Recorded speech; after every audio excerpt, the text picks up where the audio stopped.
Subscribe to our channel by clicking the subscribe button. Click the bell button and enjoy the latest uploads from our channel.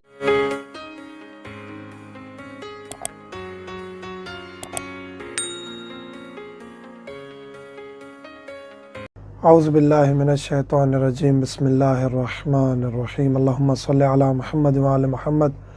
مومنین اکرام، جس طرح آپ کو معلوم ہے کہ نماز کے احکام چل رہے ہیں، نماز کے احکام انشاءاللہ تمام تفصیلات کے ساتھ ذکر کریں گے۔ آج ہم ذکر کریں گے کہ اذان و اقامت کی کیا شرعی حیثیت ہے نماز کے لیے۔ اذان اور اقامت مستحب ہے، مستحب تاکیدی ہے، بہت زیادہ تاکید ہے، بہت زیادہ ثواب ہے۔ ہر مرد اور عورت پر، ہر عورت پر، چاہے جماعت کے ساتھ ہوں چاہے اکیلی ہوں، ہر صورت میں پنجگانہ نماز میں ظہر، عصر، مغرب، عشاء اور فجر، ان 5 نمازوں میں اذان اور اقامت کی تاکید ہے، مستحب ہے اس کو انجام دینا۔ باقی فرض نمازوں میں اذان اور اقامت نہیں ہے، پنجگانہ نماز میں۔ دوسری نماز کے لیے اذان ساکت ہے اگر 2 نمازیں اکٹھی ہو جائیں۔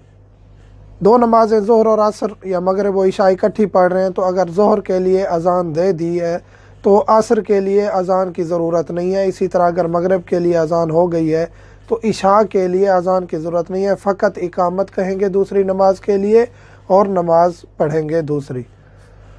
اذان اور اقامت کہاں ساکت ہوتی ہے؟ اذان اور اقامت جہاں ساکت ہو جاتی ہے، ہمیں اذان اور اقامت کہنے کی ضرورت نہیں پڑتی، وہ 3 مورد ہیں۔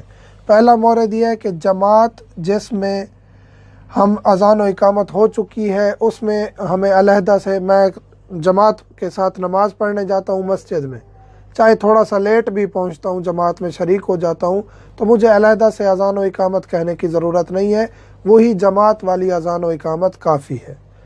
دوسری صورت، آپ مسجد میں آئے، جماعت ختم ہے لیکن متفرق نہیں ہوئی۔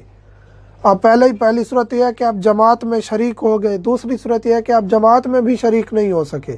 آپ مسجد میں آئے ہیں، جماعت کی نیت سے آئے ہیں لیکن وہاں جماعت ختم ہو چکی ہے، چاہے آپ جماعت کی نیت سے نہیں بھی آئے پھر بھی وہاں جماعت ہوئی ہے، جماعت ختم ہو چکی ہے لیکن مومنین ابھی جماعت کی صورت میں ہیں، یعنی صفوں میں بیٹھے ہیں، جماعت کی شکل و صورت موجود ہے، یعنی یہاں جماعت ہوئی ہے یہ پتہ چل رہا ہے، تو وہاں بھی اذان و اقامت کی ضرورت نہیں ہے، اذان و اقامت ساکت ہے۔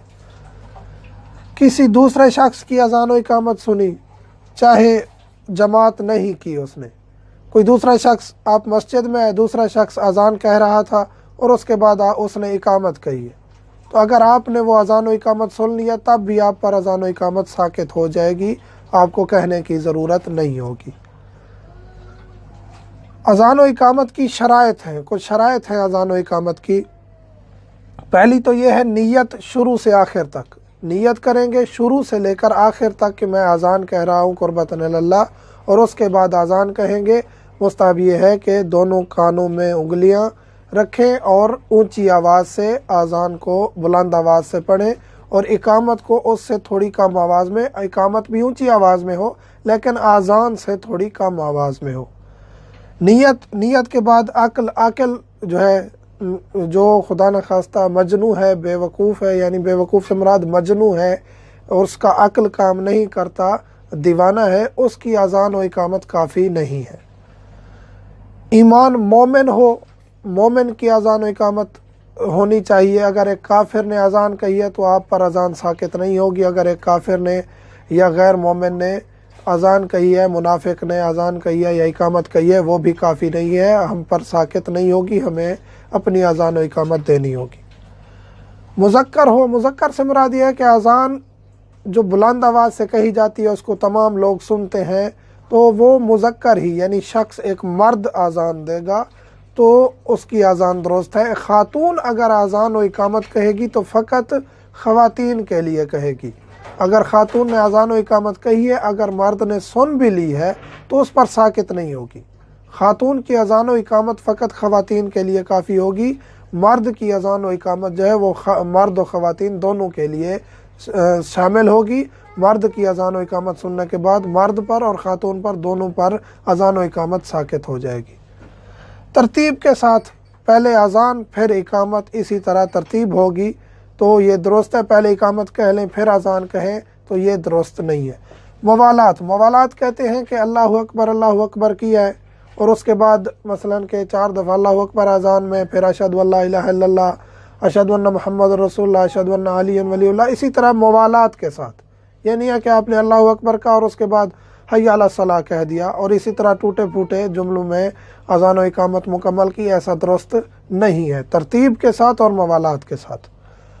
عربی میں اذان و اقامت عربی لہجے میں ادا کرنی ہے اور لحن کو ترک کرنا ہے۔ لحن سے مراد یہ ہے کہ موسیقی کی آواز نہ نکلے، ہاں بلند آواز ہو، سریلی آواز ہو، اس میں کوئی حرج نہیں ہے، لیکن اذان و اقامت ایسی آواز نہ نکالیں کہ جو موسیقی کی طرح ہو جائے، تو وہ جائز نہیں ہے۔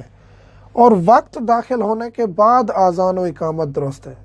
مثلاً وقت ابھی داخل نہیں ہوا کسی بھی نماز کا اور آپ نے اذان دے دی، تو یہ درست نہیں ہے۔ زوال سے پہلے آپ نے ظہر کی اذان دے دی، یہ درست نہیں ہے اور یہ کافی نہیں ہے۔ اسی طرح مغربین کی آپ نے غروب ہونے سے پہلے اذان دے دی، یہ بھی کافی نہیں ہے۔